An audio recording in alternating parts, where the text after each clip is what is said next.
हरियाणा में बोला जीतते ही तीनों कानूनों को लागू करेंगे, कंगना रनौत का बयान है। फिर मैंने अपने शब्दों से और अपनी सोच से किसी को डिसअपॉइंट किया है, मुझे खेद रहेगा। I take my words back. असुविधा के लिए खेद है। कंगना रनौत जब से बीजेपी की सांसद बनी है तब से मानो यही शब्द उन्हें ज्यादा बोलने पड़ रहे हैं। ऐसा कम ही देखने को मिलता है जब बीजेपी को एक ही महीने के अंदर एक ही सांसद के लिए 2 बार डैमेज कंट्रोल करना पड़े। और इतना ही नहीं, पार्टी की छवि बचाने के लिए 2 बार बयान भी देने पड़े हैं। हालांकि एक्ट्रेस और उनकी सांसद कंगना रनौत की वजह से ये नौबत अब आ ही गई है। दरअसल हिमाचल की मंडी सीट से बीजेपी सांसद कंगना रनौत ने एक बार फिर किसान आंदोलन और कृषि कानूनों को लेकर बयान दिया था। 2 दिन पहले मीडिया से बात करते हुए कंगना ने कहा कि 3 कृषि कानूनों को दोबारा लाया जाना चाहिए और लागू किया जाना चाहिए। कंगना ने तो ये तक कह दिया कि किसानों को इस बार खुद इन कानूनों को लाने की डिमांड करनी चाहिए। किसानों के हितकारी लॉस वापस आने चाहिए और किसानों को खुद इसकी डिमांड करनी चाहिए, और ताकि हमारे किसान भी जैसे बाकी जगहों पे समृद्धि हो रही है, हमारे किसान की समृद्धि में कोई ब्रेक ना लगे। कंगना ने जब ये बयान दिया तो वो शायद साल 2020-21 की वो तस्वीरें भूल गई होंगी जब पंजाब और हरियाणा के लाखों किसान दिल्ली की ओर कूच कर रहे थे। उनका एक मकसद था कि सरकार 3 कृषि कानूनों को वापस ले। कंगना शायद भूल गईं कि देश के प्रधानमंत्री खुद टीवी पर आकर कृषि कानूनों के लिए माफी मांग चुके हैं। ऐसे में वो कैसे इन कानूनों को वापस लाने की बात कर सकती हैं। अब बीजेपी ये बात जानती है और बीजेपी ये भी जानती है कि हरियाणा के चुनाव नजदीक आ रहे हैं और कंगना का यह बयान उनके लिए दिक्कतें कर सकता है। यही वजह रही कि कंगना के इस बयान के तुरंत बाद बीजेपी प्रवक्ता गौरव भाटिया को कमान संभालनी पड़ी और ये साफ करना पड़ा कि ये सिर्फ कंगना रनौत का बयान है और पार्टी का पक्ष नहीं है। 3 कृषि कानूनों को लेकर जो कि पहले वापस लिए गए थे चल रहा है।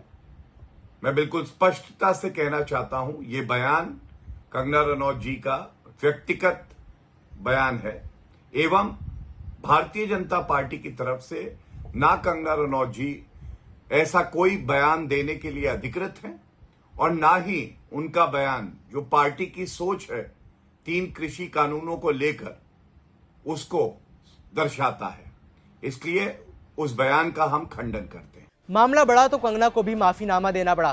कंगना ने अपने सोशल मीडिया हैंडल्स पर एक वीडियो पोस्ट किया है और कहा है कि मैं माफी मांगती हूं और अपने शब्द वापस लेती हूं। मैंने ये सुझाव दिया कि किसानों को फार्मर्स लॉ वापस लाने का प्रधानमंत्री जी से निवेदन करना चाहिए।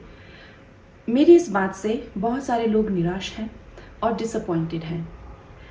मुझे ये बात भी ध्यान रखनी होगी कि मैं अब एक कलाकार नहीं, भारतीय जनता पार्टी की कार्यकर्ता हूँ और मेरे ओपिनियंस अपने नहीं होने चाहिए, वो पार्टी का स्टैंड होना चाहिए।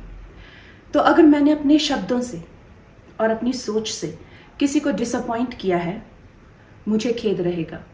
आई टेक माई वर्ड्स बैक। अब कंगना ने माफी तो मांग ली है, लेकिन विपक्षी पार्टियां बीजेपी और कंगना को उनका यह बयान भूलने नहीं देगी। हरियाणा विधानसभा के चुनाव हैं, अगले महीने ही होने हैं और इस बयान से बीजेपी अब बैकफुट पर आ गई है। कांग्रेस नेता दीपेंद्र हुड्डा ने आज ही एक कार्यक्रम को संबोधित किया जहां उन्होंने कृषि कानूनों का जिक्र किया और कंगना को चुनौती डाली कि इन कानूनों को वापस लाया ही नहीं जा सकता। कंगना रनौत का आज बयान आया है कि दोबारा से 3 कृषि कानून लागू करने का समय आ गया है। हरियाणा में बोला जीतते ही तीनों कानूनों को लागू करेंगे, कंगना रनौत का बयान है। मैं कंगना रनौत जी को कहना चाहता हूं, आज स्टेज के माध्यम से चुनौती से प्रेस वाले नोट करें।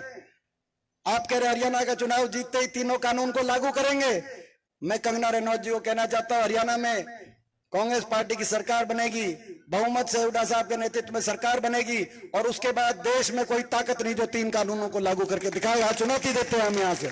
अब गौर करने वाली बात यह भी है कि कंगना की वजह से बीजेपी दूसरी बार मुसीबत में आई है। लगभग 1 महीने पहले भी बीजेपी को कंगना को फटकार लगानी पड़ी थी। उस वक्त कंगना ने बयान दिया था कि किसान आंदोलन के दौरान हत्याएं हुई थी और रेप हुए थे। कंगना के इस बयान से बीजेपी ने उस वक्त भी किनारा किया था और कंगना को चेतावनी दी थी कि वो आगे से ऐसा कोई बयान ना दें और वो इसके लिए अधिकृत भी नहीं है। हालांकि 30 दिनों के अंदर ही कंगना ने फिर उल्लंघन कर दिया है। सांसद कंगना रनौत अब 2 बार गलती कर चुकी हैं। ये कहना गलत नहीं होगा कि बीजेपी उनकी इन हरकतों को हल्के में अब नहीं लेगी। मामला इसलिए भी गंभीर है क्योंकि बयान किसानों से जुड़ा है और हरियाणा के चुनाव आने वाले हैं। अब कंगना के बयानों का हरियाणा के किसानों और वहां के वोटर पर असर होगा या नहीं, ये तो देखने वाली बात होगी। बहरहाल कंगना के बयान को लेकर आपकी क्या राय है, यह हमें नीचे कमेंट से बताएं। मेरा नाम है वैभव, देखते रहिए जी स्विच।